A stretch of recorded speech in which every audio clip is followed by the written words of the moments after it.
Il n'y a bien qu'à Noirmoutier que les belles sont prêtes dès le mois d'avril. Et la première à montrer ses rondeurs, c'est toujours la même, la Syrthéma. Mais si aujourd'hui elle peut déjà se dévoiler au grand public, c'est que sa plantation s'est faite à la fin du mois de janvier. Et si la pomme de terre de Lille a autant de succès, elle doit compter sur ses maraîchers qui effectuent un vrai travail de fourmi.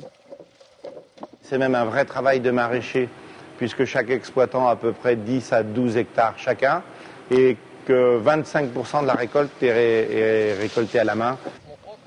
Après un dernier bain de soleil, la Syrthéma est emmenée à quelques kilomètres de là, à la coopérative agricole de la pomme de terre. Ici commence alors le parcours du relooking. D'abord passée dans l'eau pour dévoiler tous ses atouts, elle subit ensuite la dure loi de la sélection. Donc là, nous sommes au tri des pommes de terre. J'enlève les vertes, comme vous voyez, les cailloux, les feuilles, tout ce qui ne nous plaît pas.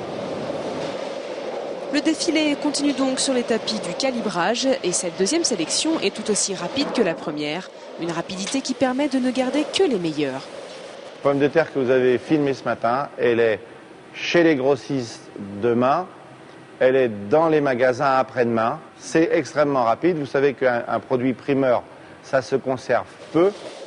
Et puisque ces boules d'or sont si précieuses, chacune est classée dans une catégorie. Les unes revêtiront l'habit de carton et les autres celui du plastique. C'est la dernière étape avant l'expédition. La Syrthéma est donc fin prête pour être dévoilée au grand public. Mais déjà c'est sûr, la pomme de terre de Noirmoutier aura la primeur de recevoir les félicitations de toutes les papilles.